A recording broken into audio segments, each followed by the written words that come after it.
هل ذكر اسم الله على الذبائح مجرد شعائر وطقوس دينية، أم أن له أثرا كبيرا وأسسا وقواعدا علمية دقيقة يستند إليها غفل الناس عنها فتركوه؟ يدعي بعض المستشرقين بأن الموت هو الموت للذبائح من أبقار وخراف وطيور، والحيوان الأعجم المشرف على الموت هل يفهم باللغة العربية أم بغيرها حتى يذكر عليه اسم الله عند ذبحه، بل ولا يؤكل ما لم يذكر اسم الله عليه. ويقولون إننا معشر الشرقيين لنوغل ونغرق في أمور غريبة لا مردود لها، غيبيات لا ندركها ولا نعلمها. وإننا اليوم نقف أمام حقيقة طبية مخبرية بالتكبير على الذبائح ضمن بحث علمي فريد كشف عنه النقاب جمهرة من الأطباء العلماء يقاتلون بالعلم الجراثيم الفتاكة، ويدحرون الظلمات والخرافات والشعوذات، ويزيلون عن تراث الديانات السماوية المجيدة بعض ما غشيها من جهل الجهلاء. لقد أخذ طاقم البحث أمر التكبير على الذبائح في البداية بشيء من البرود والتردد، ولكن ما إن بدأت النتائج الأولية بالظهور حتى ذهل الطاقم وأخذ طابع الجدية والاهتمام الكبير، ولم يتوقف سيل المفاجآت طيلة فترة البحث والدراسة، فما رأوه وما لمسوه يكاد لا يصدق ولكنه واقعي. لقد كان لهذه الكلمة أثر إعجازي مهول بدا من خلال العقامة الجرثومية للحوم التي ذكر اسم الله عليها أثناء الذبح، وخلو نسيجها من الدماء بعكس اللحوم التي لم يذكر اسم الله عليها عند الذبح، والتي كانت تعج بمستعمرات الجراثيم وتغص بالدماء. وما أن أعلن طاقم البحث المخبري والطبي عن النتائج المذهلة التي توصل إليها، حتى سارعت وسائل الإعلام إلى الاهتمام بهذا الكشف الطبي الفريد، وأخذت إذاعة لندن قصب السبق في بثه وإذاعته، كما أن الإذاعة الفرنسية بثت نتائج هذا الحدث باللغة الفرنسية على دول الاتحاد الأوروبي. وكان من نتائجه أن أكبر مجمع لذبح الطيور في مدينة طولوز الفرنسية تبنى هذه النتائج ووظف رجلا يذكر اسم الله على كل ذبيحة تذبح في المسلخ المذكور. كما أوردت أنباء هذا الاكتشاف المثير وكالات الأنباء والصحف والمجلات المحلية والعربية والعالمية، وأجرت المحطات الفضائية العربية والعالمية لقاءات وندوات مع الباحث والمفكر الإسلامي عبد القادر الديراني وأعضاء الطاقم الطبي، تم فيها إلقاء الضوء على النتائج المذهلة التي حققها الطاقم. وقد نشرت أبحاث ذكر اسم الله على الذبائح ونتائجها العظيمة التي تحققت في كتاب فريد للعلامة العربي الكبير محمد أمين شيخو يحمل عنوان الله أكبر رفقا بالحيوان.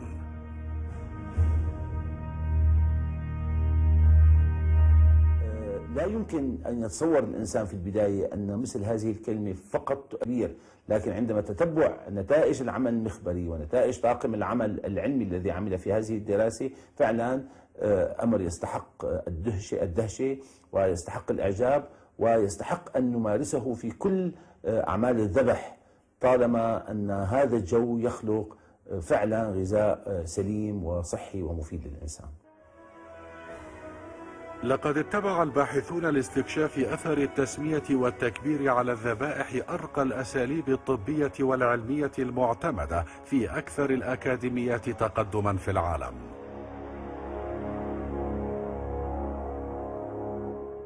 قمنا بإجراء دراسة علمية جرثومية على نموذج من لحم العجل المذبوح شرعا والمكبر عليه، ونموذج آخر من لحم العجل غير المكبر عليه.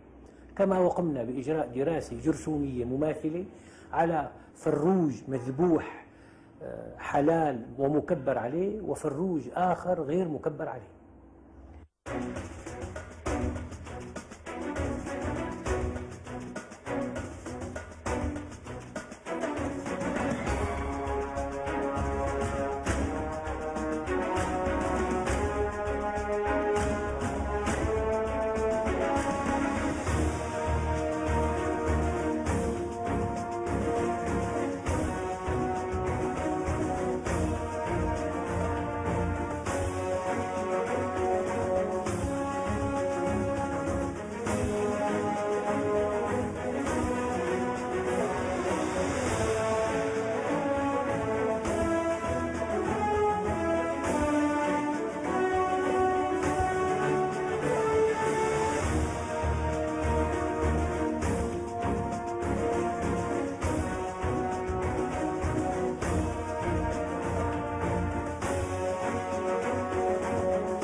أخذنا النماذج واقتطعنا منها عينات صغيرة حسب الفن الجرثومي، ووضعنا كل عينة في مزيج من محلول الديتول 10%، وذلك لتعقيم السطح كاملا حتى لا يقال بأن التجرثم أتى من الجراثيم المحيطة بالسطح على النماذج.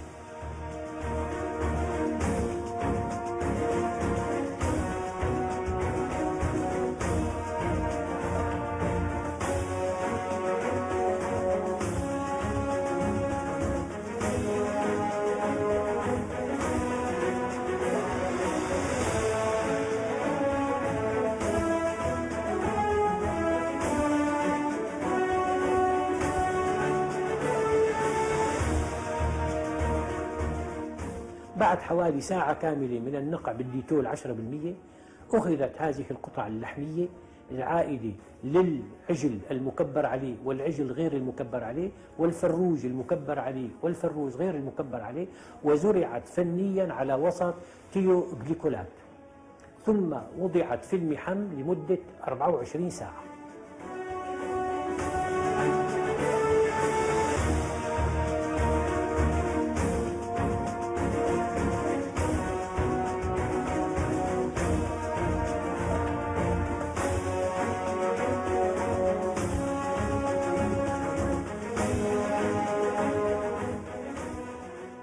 الملاحظة الأولى كانت أن كل أنواع اللحم الفروج والعجل المكبر عليه لم يلاحظ عليها أي نمو جرثومي إطلاقا، وبدا الوسط عقيما ورائقا. أما الفروج الغير مكبر عليه والعجل غير المكبر عليه بدا فيه نموا جرثوميا غزيرا، وبدا الوسط المستنبت التيوغليكولات معكر جدا.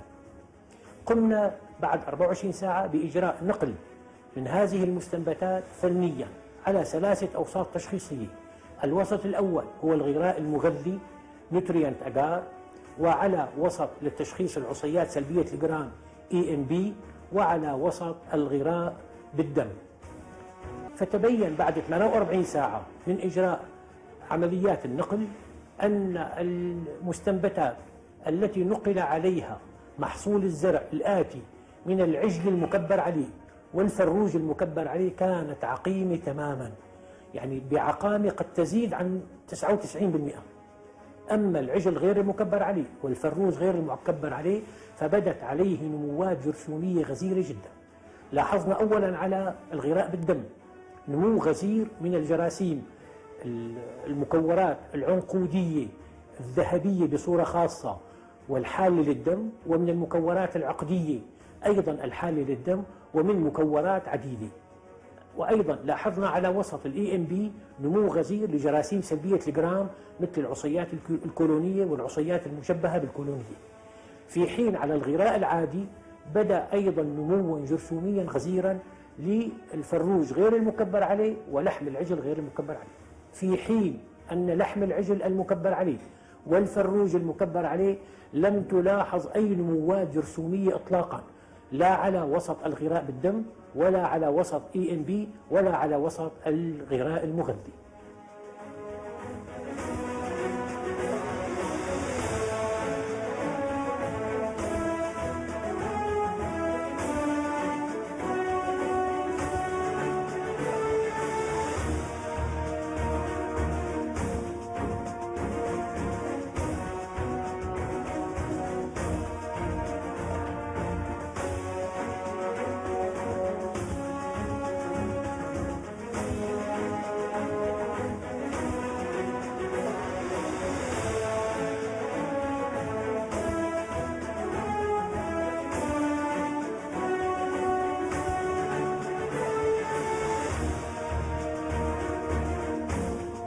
يوحظ اختلاف في اللون بين اللحم المكبر عليه واللحم غير المكبر عليه، فقد كان اللحم المكبر عليه زهريا فاتحا قانيا، بينما كان لون اللحم غير المكبر عليه أحمر قاتم يميل إلى الزرقة.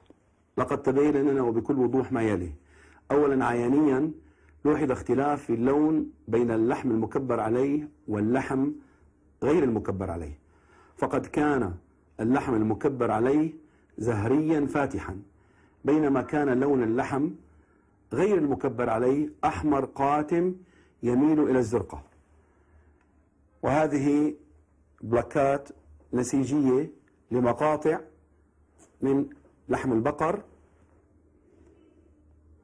هذا هو اللحم المكبر عليه نسيجيا محفوظ في بلاك برافين، وهذا اللحم الذي لم يذكر اسم الله عليه.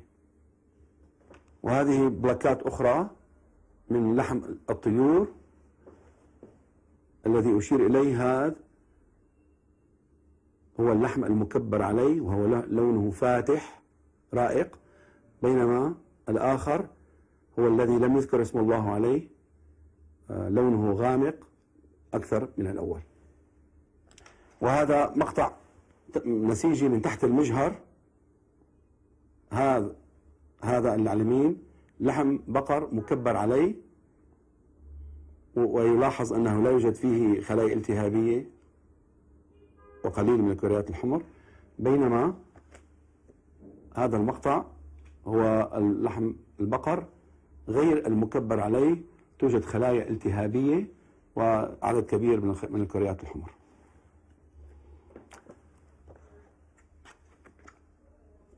وهذا مقطع للحم الدجاج الذي ذكر اسم الله عليه أي المكبر عليه. نلاحظ ندرة الكريات البيض الالتهابية والكريات الحمر بالمقارنة مع نسيج اللحم الغير مكبر عليه في هذه الصورة. وبذلك يستنتج بأن عملية التكبير هي عملية تقرب أن تكون إعجازية، وتقرب أن تكون الحقيقة مدعاة للدهشة العلمية.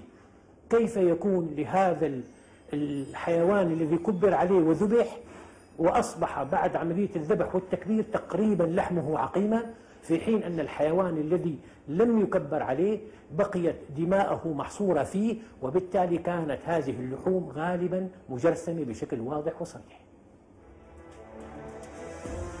كانت النتائج أكبر من مذهلة، بل كانت صاعقة للباحثين الذين لم يتوقعوا أبدا أن يكون تأثير كلمة الله أكبر على هذا المستوى الكبير والواسع والخطير.